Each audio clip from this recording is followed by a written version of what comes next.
इथे वसुंधरा मानिनीची हात जोडून माफी मागत असते. अगं आता आम्हाला माफ कर, आता झालं तेवढं खूप झालं. तुला जर माझ्याबद्दल जरा थोडी आपुलकी वाटत असेल, इथून मागे जर माझे काही मी चांगलं केलेलं तुला आठवत असेल तर मला माफ कर. आणि इथे आता मात्र मानिनी अशीच तिथून गपचूप निघून जाते, काही न बोलता. तेव्हा आता मात्र वसुंधरा म्हणते की नंदिनी, झालं का तुझं समाधान? हे सगळं घराची ताटातूट करून तुला काय भेटलं गं? आणि विक्रमच्या नजरेतसुद्धा मला खाली बघण्याची वेळ तू आणली आहेस. बस झालं की आता माझं काळीच तुटतं. माझ्या संग विक्रम बोलत नाही, तो माझ्याकडे वर मान करून देखील बघत नाही. माझं काळीच तुटल्यासारखं होतं. माझा भाऊ येतो आणि आता मी ते सगळं काम केलं, माझी शिक्षाही भोगली. आता बास कर नंदिनी, पण आता तुला सोडणार नाही बघ तू आता मात्र इथे वसुंधराला चक्कर येते. बोलता बोलताच रम्या म्हणते, काय झालं आई तुला काय होत आहे सांग ना आई.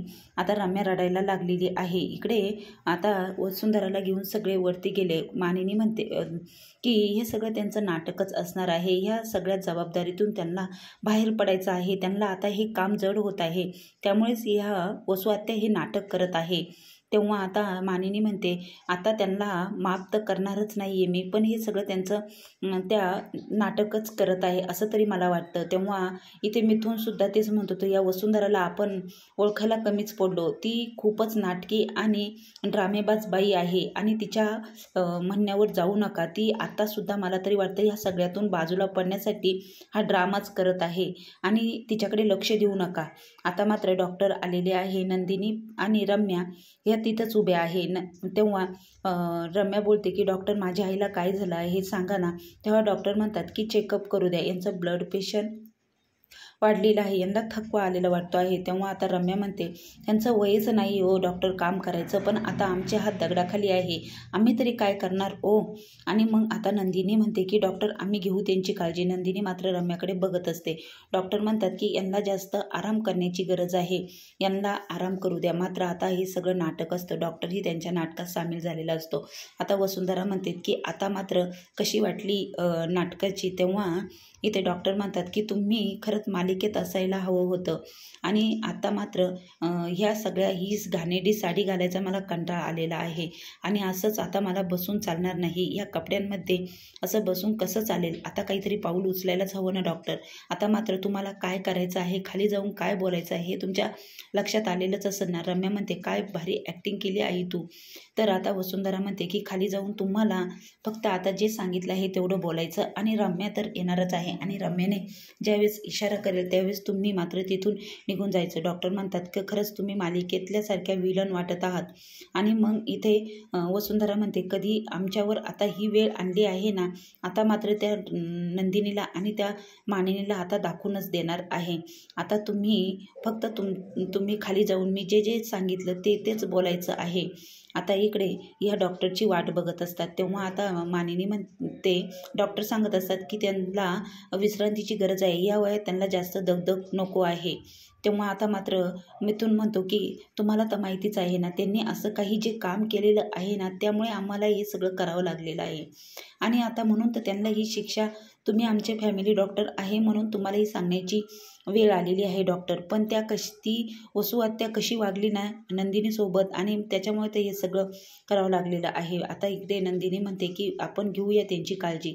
आता डॉक्टर म्हणतात की पण आता त्यांना पूर्ण विश्रांतीची गरज आहे. आता इथे डॉक्टर विचारतात की तू कसा इथे, आमची मिताली तर केव्हाच गेली नाशिकला, तिचा कोर्स चालू आहे आणि तू इथे का, तुला बघून मला आश्चर्यच वाटलं, तू इथे कसा थांबला आहे, म्हणूनच तुला विचारलं. आमची मिताली केव्हाच कोर्ससाठी नाशिकला निघून गेलेली आहे, गणपती झाले आणि ती लगेच गेली. आणि तुझ्या कॉलेजला काही सुट्टी आहे का, रिझल्ट वगैरे लागला की नाही तुझा. आता इथे पार्थ म्हणतो की तो थांबला आहे, खूप दिवसातून आला म्हणून फॅमिलीसोबत वेळ घालवायचा म्हणून तो इथे थांबला आहे.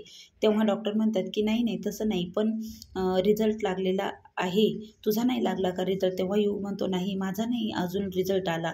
आता युगला काय बोलावं काहीच कळत नाही. युग म्हणतात, असं का विचारत आहे तुम्ही.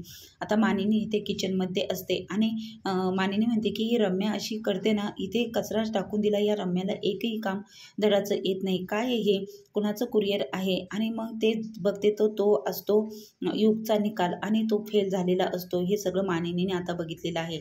रम्या म्हणते, आता मात्र खरी मजा येणार आहे, खरी धमाल धमाका होणार आहे. आता डॉक्टर म्हणतात की ठीक आहे, मी विचारलं, आता येतो मी. आता डॉक्टर निघून गेलेले आहे आणि मानिनी येते. तेव्हा पार्थ युगला विचारत असतो की तुझा रिझल्ट लागला आहे का, तू का नाही सांगितलंस आम्हाला. आता मात्र इथे नंदिनी आणि काव्या पण बघतच असतात. तर इथे युग फेल झालेला असतो. मानिनी म्हणते हा बघ याचं मार्कशीट इथे आहे आणि हा पूर्णपणे आपल्या संगे खोटं बोलत होता, हे बघा त्याचा रिझल्ट तो फेल झालेला आहे.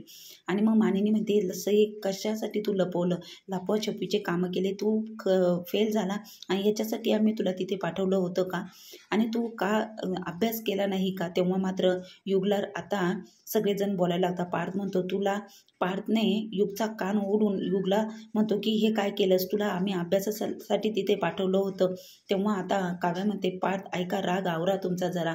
तेव्हा आता मानिनी म्हणते तू बोलू नको काव्या, त्या दोघा भावांचा प्रश्न आहे ते बघून घेतील. आता पार्थला खूप राग आलेला आहे युगचा. तू का लपवलंस, तू का खरं नाही सांगितलं, तू फेल झाला आहे आणि घरी आला हे सगळं पासून तू लपून ठेवलं, हे अजिबात आवडले नाही. तू काय केलं, अभ्यास नाही केला का. आता मात्र युगने जी गोष्ट लपवलेली आहे तेव्हा नंदिनी म्हणते ऐका जरा माझं, युगला नका बोलू आणि युगची यामध्ये काही चूक नाही, तो फेल झाला हे त्याने लपून ठेवलं हे माहितीच आहे. तेव्हा आता पार्थ म्हणतो नंदिनी तुम्ही युगची बाजू नका घेऊ, हा याने आपल्यापासून एवढी मोठी गोष्ट लपून ठेवली, हा नापास झाला, हा काय करायला गेला होता तिथे. आता मात्र युग रडत असतो. मानिनी म्हणते सांग लवकर आम्हाला काय झालं आहे, कशामुळे हे सगळं घडलं आहे, का नाही तू अभ्यास केला. तेव्हा आता नंदिनी म्हणते ऐका नाही, इथे युगचा ब्रेकअप झाला आहे आणि युगला ज्या मुलीवर प्रेम होतं ती मुलगी युगला सोडून गेलेली आहे. आणि मग मानिनी म्हणते की हे लपाछपीचे कामं या घरामध्ये खूप सुरू झाले आहे. तेव्हा नंदिनी म्हणते की आल्यापासून तो डिस्टर्ब होता म्हणून मी त्याला विचारलं, एक दिवस तो रडत होता. तेव्हा इथे मानिनी म्हणते नंदिनी हे काय बोलते आहेस तू.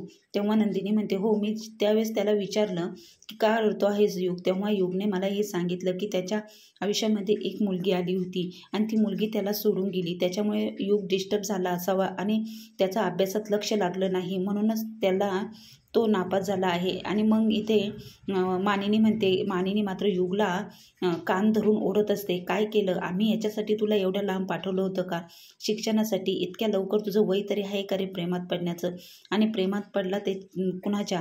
आणि मात्र आता सगळेजण इथे युगला ओढत असतात आणि तुला लाज नाही वाटली का. आता मात्र रम्या इथे रम्या म्हणते मामी हे सगळं आता युगने तर गोष्ट लपवलीच, आता युगला नाही तू शिक्षा देणार का. युग खोटं बोलला, सगळ्यांपासून लपून ठेवलं आणि या नंदिनीला माहिती असून सुद्धा या नंदिनीने काय केलं, तिने सुद्धा लपवाछपवीचंच काम केलं ना. आता तू त्यांना नाही का शिक्षा देणार, तू तर इथे या घरात जे चुकीचं करतं त्याला तर शिक्षा देतेच ना.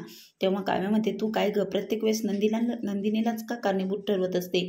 तेव्हा आता रम्या म्हणते की हे तुझ्या नंदिनी ताईने खोटं बोललं आहे, हे सगळ्यांपासून लपून ठेवलं. नंदिनी काव्या म्हणते एक शब्दही बोलायचं नाही माझ्या ताईच्या विरोधात, तिला फक्त ते युगबरोबर ती बोलली, युगबरोबर बोलल्यामुळे युगला काय वाटत होतं हे तरी युगने तिला सांगितलं.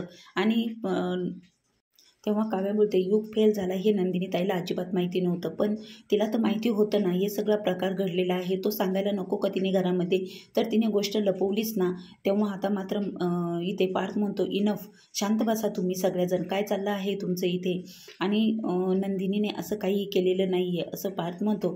तेव्हा आता इथे रम्या बोलते की हो का, तुम्ही केलेलं सगळं माफ तुम्हाला, आम्ही केलेल्या चुकांना आम्हाला माफी नाही, आम्ही चूक केली तेव्हा आता आमच्या चुकांना माफी नाही का, आमच्या चुकीला सुद्धा माफी भेटली पाहिजे, नाही तर या घरातल्या प्रत्येकाने जी चूक केली आहे ना त्याला शिक्षा ही व्हायलाच हवी. तेव्हा मामी तू तर प्रत्येक खऱ्याच्या बाजूने असतेस ना, पण आता कुठे गेली तुझं, आता युगने चूक केली, नंदिनीने गोष्ट लपवली, आता नाही का त्यांना तू शिक्षा देणार. आणि आम्ही केलेल्या आम्ही एवढा गुन्हा केला होता, आम्ही हजारदा तुझी माफी मागितली तरीही तू आम्हाला माफ नाही केलं, पण आता मात्र तुला न्यायाच्या बाजूने उभं राहायला हवं. तू सांग मला, आणि आम्हाला न्याय हवा आहे मामी, आता तू काय करणार आहेस बोल, आम्हाला माफ करणार आहेस का नाही, नाहीतर या नंदिनीला शिक्षा दे, युगला शिक्षा दे. आता गोष्ट तुझ्या मुलांपर्यंत आली, आता तू गप्प बसलीस आणि आमची गोष्ट होती तेव्हा मात्र तू आम्हाला शिक्षा देऊन मोकळी झालीस. आता ही नंदिनी खोटं बोलली, तिला नाही का तू शिक्षा देणार. प्रत्येकजण या घरामध्ये काहीतरी लपवत आहे. काव्याही काही लपाछपी करत असेल, पण तिला पण नाही कोणी काही बोलत. तेव्हा मात्र पार्थ म्हणतो की शांत बस रम्या, तू केलेला जो गुन्हा आहे आणि नंदिनीने केली केलेली चूक आहे. तेव्हा आता मात्र इथे मिथुन काका म्हणतात की नंदिनीने काय केलं, नंदिनीने तू गुन्हा केला आहे आणि नंदिनीने चूक केली आहे. चुकीला माफी असते पण गुन्ह्याला माफी नसते. तू गुन्हा केलेला आहे म्हणूनच तुम्हाला ही शिक्षा भोगायची वेळ आलेली आहे.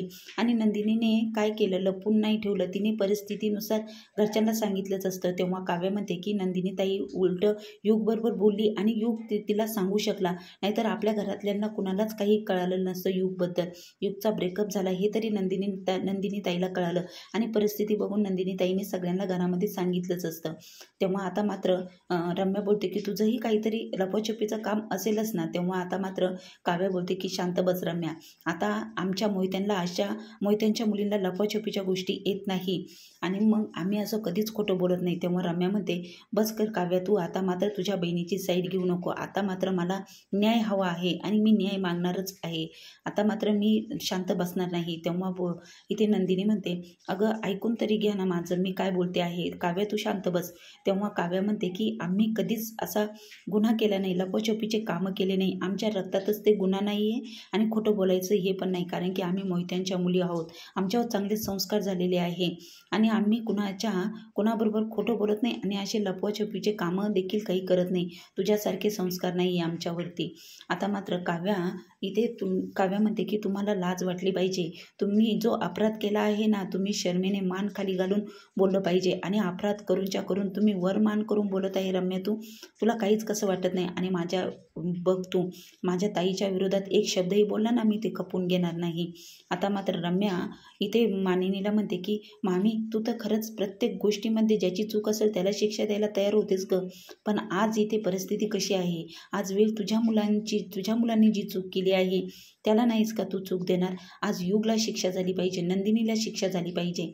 आज इथं मला न्याय हवा आहे आणि यांना जर शिक्षा झाली तू बोल आता मामी, मला आम्ही चुका केल्या, आम्ही त्या चुकांची माफी देखील मागितली आहे. आज पण त्या चुकांबद्दल माफी मागून देखील आमची शिक्षा तू कमी नाही केलीस, पण आज आम्हाला न्याय हवा आहे. सांग तू शिक्षा आमची बंद करणार आहेस की नाही. पार्थ पण बघतच असतो. मानिनी म्हणते ठीक आहे, हो केली तुमची शिक्षा माफ. आता मानिनीने नाविलाजाने इथे रम्याला आणि वसुंधराला माफ केलेलं असतं. तेव्हा आता मानिनी पुढील भागामध्ये खूप मोठा ट्विस्ट आलेला आहे. मानिनी म्हणते या घरामध्ये प्रत्येकजण गोष्टी लपवत आहे, प्रत्येकाचं काही ना काहीतरी सिक्रेट आहे पण कुणीही सांगत नाही आणि मात्र रम्याला आणि वसुंधरालाच का दोषी ठरवायचं. आता मात्र कुणाचं सिक्रेट समोर येईल हे बघण्यासाठी चॅनल लाईक सबस्क्राईब